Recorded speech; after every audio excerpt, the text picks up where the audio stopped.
Hello everyone, welcome to my YouTube channel. तो आज हम चैप्टर 2 क्लास 6 का पार्ट 2 स्टार्ट करने जा रहे हैं। हमने चैप्टर 2 के पार्ट 1 में जो पढ़ा था उसको जानने के लिए आप प्लेलिस्ट में जाकर इसका पार्ट 1 देख सकते हैं। तो बिना देरी करते हुए हम स्टार्ट करते हैं क्लास 6 की हिस्ट्री का चैप्टर 2 का पार्ट 2। तो हमने चैप्टर 2 के पार्ट 1 में पढ़ा था कि जो हमारी हिस्ट्री होती है उसके सोर्सेज क्या होते हैं, कहाँ से कैसे मिलते हैं। तो उसी चीज को हम कंटिन्यू करते अपना आज का लेक्चर स्टार्ट करते हैं। और एक बात और कि अगर आपको ये वीडियो लगातार इसी तरीके से बैक टू बैक चाहिए पूरी क्लास 6, 7, 8, 9, 10, 11, 12, तो मेरे चैनल को लाइक, शेयर एंड सब्सक्राइब करते रहिए ताकि उससे मुझे मोटिवेशन मिलता रहे। ठीक है, तो बिना देरी करते हुए हम चैप्टर स्टार्ट करते हैं। तो हम बात करते हैं ज्योग्राफिकल फ्रेमवर्क की। अगर हम ज्योग्राफिकल फ्रेमवर्क की बात करें तो हमने लास्ट क्लास में इसका एक पॉइंट डिस्कस किया था जिसमें हमने पढ़ा था माउंटेन के बारे में कि किस तरीके से हमारी जो कंट्री है, हमारा जो इंडिया है, इसको इसके जो ज्योग्राफिकल फ्रेमवर्क है उसके अकॉर्डिंग माउंटेन कितना इंपॉर्टेंट है, हमारा हिमालय हमारे इंडिया के लिए कितना इंपॉर्टेंट है, हमने ये लास्ट क्लास में डिस्कस किया था। तो उसी पॉइंट से आगे हम अगर बात करें तो हम बात करते हैं रिवर वैली की कि हमारे देश, हमारे जो कंट्री है इसके कंट्री के अकॉर्डिंग रिवर वैली कितनी इंपॉर्टेंट है, हमारी रिवर वैली हमारे इतिहास को कितना अच्छा बनाती है। अगर हम इंडियन पॉइंट ऑफ व्यू से बात करें तो देयर अ बिग रिवर, हमारे यहाँ पे काफी बड़ी बड़ी नदियां मिलती हैं like Indus river, the Ganga river and the Brahmaputra river. अगर हम वैसे तो बहुत सारी रिवर्स हमारे देश में मिलती हैं, रिवर्स का एक अलग से वीडियो लेक्चर मैं आपके लिए बना दूंगा, लेकिन अगर हम अभी 6th क्लास के पॉइंट ऑफ व्यू से देखें तो हम सिर्फ 3 बड़ी रिवर्स की बात करेंगे, एक इंडस रिवर, एक गंगा रिवर और एक ब्रह्मपुत्रा रिवर। तो valley of Narmada is also fertile. अब हम नर्मदा एक और रिवर है जिसकी जो वैली है, जो घाटी है, वो भी काफी ज्यादा फर्टाइल देखने को मिलती है। जो जितनी भी रिवर होती हैं ये अपने साथ एक बड़े लैंड का फॉर्मेशन करती हैं। तो वो जो लैंड होती है जो रिवर के मटेरियल से बनती है वो सभी की सभी लैंड जो होती है आपकी काफी फर्टाइल होती है। तो ये चीज हम आगे पढ़ेंगे। अभी हम फिलहाल 6th क्लास के पॉइंट ऑफ व्यू से देखें तो वैली जो है, जो नर्मदा की वैली है, वो भी काफी ज्यादा फर्टाइल देखने को मिलती है। अब बात करते हैं कि why people settled in these river valley, के इन रिवर वैलीज में लोग क्यों रहते थे। तो इस बात को जानने से पहले मैं आपसे पूछता हूँ कि लोग जो है उस समय वो रिवर वैली के पास क्यों रहते थे। तो हम सबको पता है कि जीवन के लिए जो वाटर है, पानी है, वो कितना इम्पोर्टेंट है। और वो पानी जो है सोर्स ऑफ वाटर, जो आपका फ्रेश वाटर होता है, वो सोर्स ऑफ वाटर रिवर ही होती है। तो रिवर के साइड में रहने का रीजन यही था कि वहां पर इजिली जो फ्रेश वाटर था वो मिल जाता था। फ्रेश वाटर सिर्फ पानी ही नहीं बुझाता और भी बहुत सारी नीड पूरी करता है। जैसे कि अगर रिवर होगी तो वहां पर आपको एनवायरमेंट अच्छा देखने को मिलेगा, आपको नेचुरल वेजिटेशन अच्छी देखने को मिलेंगी, फॉरेस्ट देखने को मिलेंगे जहाँ पर फल, फ्रूट एंड फ्यूल एक्सेट्रा बहुत सारी चीजें जो वहां पर देखने को मिल सकती हैं। तो ये एक मेन रीजन रहा था कि लोग जो है रिवर के आसपास ही जनरली रहते थे। जैसे लाइक आप इंडस वैली सिविलाइजेशन देख लो, हड़प्पा सिविलाइजेशन देख लो, ये जितनी भी पुरानी सिविलाइजेशन है सभी की सभी नदियों के किनारे ही बसी हैं।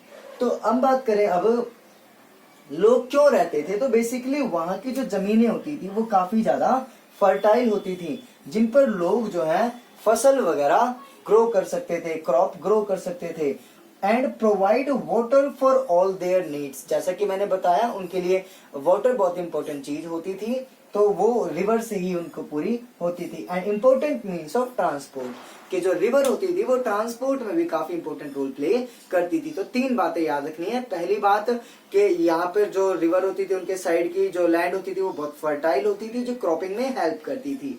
And second one is about the water, के वाटर उनकी सभी नीड्स को पूरा करता था। And third one is about transport, के रिवर जो है वो मीन्स ऑफ ट्रांसपोर्ट काफी इंपॉर्टेंट था पुराने ही समय से। अब हम नेक्स्ट देखें तो द डेजर्ट एरिया। अगर हम ज्योग्राफिकल पॉइंट ऑफ व्यू से और देखें कि क्यों इंडिया इतना फेमस है, तो इंडिया का ज्योग्राफिकल पॉइंट ऑफ व्यू एक डेजर्ट भी है। डेजर्ट हमारे 2 तरह के होते हैं, एक डेजर्ट हमारा कोल्ड डेजर्ट होता है, एक हमारा हॉट डेजर्ट होता है। तो इनके बारे में भी हम पढ़ेंगे।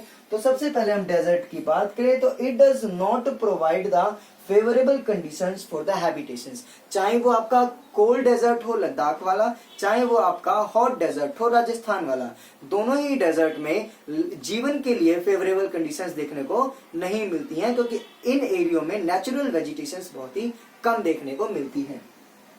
It covers the western Rajasthan and the Sindh. अगर हम हॉट डेजर्ट की बात करें तो ये वेस्टर्न राजस्थान और सिंध वाले इलाके में देखने को मिलता है। सिंध का इलाका आज के समय प्रेजेंटली पाकिस्तान में देखने को मिलता है और इसी वजह से यहाँ पर जो पॉपुलेशन है वो भी बहुत ही कम देखने को मिलती है। अब बात करें हम कल्चर, तो culture almost unaffected by the outsiders. Obvious सी बात है, मैंने लास्ट क्लास में भी बताई थी कि अगर आपके घर में सुख सुविधाएं कम है तो गेस्ट भी कम ही आएंगे। तो एग्जैक्टली दैट थिंग से कि यहाँ पर भी बहुत ही कम कल्चर जो है आउटसाइडर से अफेक्टेड देखने को मिलेगा, क्योंकि इन एरियो में बहुत ही कम सुविधाएं, बहुत ही कम ऐशो आराम होता था, जिसकी वजह से आउटसाइडर्स बहुत ही कम आते थे।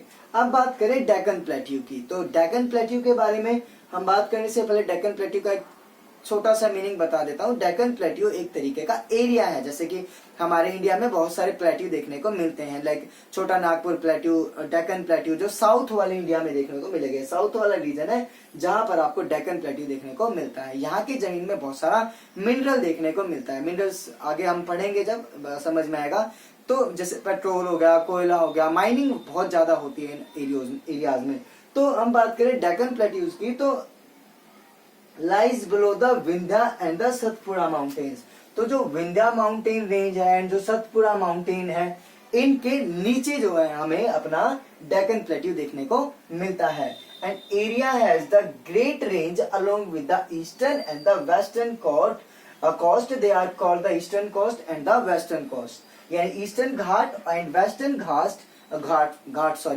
Eastern ghat and the western ghat आपको देखने को मिलेंगे डेक्कन प्लेट्यू के दोनों साइड। ईस्टर्न घाट जो साउथ इंडिया के ईस्ट की तरफ देखने को मिलेगा एंड वेस्टर्न घाट जो साउथ इंडिया के वेस्ट साइड देखने को मिलेगा। मैं तुम्हें एक और बात बताऊं कि हमारा जो साउथ का इंडिया है उसे द्रविड़ भारत के नाम से भी जाना जाता है। अब हम आगे देखें the place where the early people live. अच्छा, इस पॉइंट को बताने से पहले एक बार मैं फिर से डेक्कन प्लेट्यू आपको थोड़ा सा रिवाइज करा देता हूँ कि डेक्कन प्लेट्यू बेसिकली मिलेगा कहाँ, तो वो मिलेगा हमें विंध्य और सतपुड़ा माउंटेन के नीचे। अच्छा, तो डेक्कन प्लेट्यू के ईस्ट साइड ईस्टर्न घाट देखने को मिलता है एंड डेक्कन प्लेट्यू के वेस्ट साइड में हमें वेस्टर्न घाट देखने को मिलता है। तो ये छोटी सी बात है जो 6th क्लास के पॉइंट ऑफ व्यू से काफी है, जो मैंने आपको प्लेट्यू के बारे में बताया है। अब बात करें the place where the early people live, वो जगह जहां पर लोग पहले रहते थे। तो बात करें अगर हम लोग बेसिकली अगर मैं बात करूं तो लोग हमें ऑब्वियस सी बात है वहीं मिलेंगे जहां पर हमें रिवर देखने को मिलेंगी। तो अगर बात करूं बैंक ऑफ नर्मदा रिवर के पास लोग रहते थे। उसके अलावा बात करें the area along the Sulaiman and the Kirthar hills, तो सुलेमान एंड जो किरथर हिल्स हैं ये इंडिया में नहीं, ये पाकिस्तान में देखने को मिलती हैं। अब ये किधर, तो ये हमारे नॉर्थ से लेके और वेस्ट तक की जो रेंज है उसके साइड में हमें सुलेमान एंड किरथर हिल्स देखने को मिलती है, जहां पर पहले लोग रहते थे। साथ ही साथ इन्हीं जगहों पर सबसे पहले लोगों ने क्रॉप जो है व्हीट एंड बार्ले ग्रो किया था। तो first started growing crop like wheat and barley in Kirthar and Sulaiman hills. ये सीटेट में भी क्वेश्चन आया हुआ है कि सबसे पहले व्हीट या बार्ले कहाँ ग्रो हुआ, तो वो सुलेमान एंड किरथर हिल्स में सबसे पहले ग्रो हुआ है। अराउंड 800 ईयर एगो, लगभग 8000 ईयर एगो, 8000 साल पहले ही हमारे व्हीट एंड बार्ले जो है वो ग्रो किए जा चुके थे। अब बात करें rearing animals such as a sheep, goat and cattle, तो हमारे जो है शीप, गॉट एंड कैटल जो है इस तरीके के एनिमल पाले जाते थे। कहाँ पर, सुलेमान एंड किरथर हिल्स के पास। हिल्स मतलब ये जो पहाड़ियां होती हैं उन्हीं को हिल्स कहते हैं। उनकी रेंज तो हमारे यहाँ पे ये सब चीजें होती थी, जिसमें मैंने बताया कि बार्ले एंड व्हीट लगभग 8000 ईयर अगो ही क्रॉपिंग होने लगी थी। साथ ही साथ गॉट, शीप एंड कैटल्स जो जानवर होते हैं वो पाले जाते थे। उसके बाद बात करें the area along the Vindhya and the Garo hills, तो जो विंध्या हिल्स है हमारे इंडिया में देखने को मिलती है, गारो हिल्स है हमारे इंडिया में देखने को मिलती है। तो इन दोनों हिल्स में भी जो है हमारे लोग पुराने समय में रहते थे। Like the north of the Vindhya was place where the rice was first grown. ठीक है, एग्जैक्टली हमें पता चल गया कि जो नॉर्थ था विंध्या का विंध्या के नॉर्थ में सबसे पहले राइस को ग्रो किया गया था। ठीक है, सबसे पहले अगर हम इंडिया की बात करें तो विंध्या वाले एरिया में जो है हमारे चावल उगाए गए थे। और पाकिस्तान में तो सुलेमान और किरतर है ही। अगर हम बात करें आगे तो bank of Indus and its tributary, तो जो हमारी इंडस रिवर है उसकी और उसकी सहायक नदियां जो हैं उनके किनारों पर भी लोग हमें देखने को मिलते हैं पुराने टाइम में। Like earliest cities flourished on the bank of these rivers around 4700 year ago.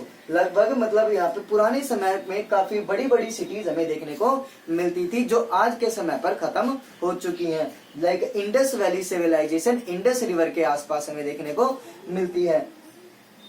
बात करें bank of Ganga and its tributary, तो हमारी इंडस के अलावा गंगा रिवर भी जो है उसके इर्द गिर्द भी हमें लोग जो है देखने को मिलते हैं। Like about 2500 year ago cities यहाँ पर डेवलप हुई थी। गंगा रिवर के आसपास लगभग 2500 ईयर अगो जो है सिटीज यहाँ पर डेवलप्ड हुई थी। इसमें मगध किंगडम जो है, इसके आसपास एक मगध किंगडम होता था। वो मगध किंगडम काफी फेमस और काफी स्ट्रॉन्ग किंगडम था जो रिवर गंगा के ही आसपास ग्रो कर रहा था। It was situated on the south of Ganga. Magadh हमारा एम्पायर जो था वो गंगा के साउथ एरिया में सिचुएटेड था। तो आज की क्लास में हम सिर्फ इतना ही करते हैं। अगली क्लास में आपको इसी सीरीज का अगला लेक्चर देखने को मिलेगा। तब तक लाइक शेयर एंड सब्सक्राइब करते रहिए। Thank you so much. Have a good day. Bye bye.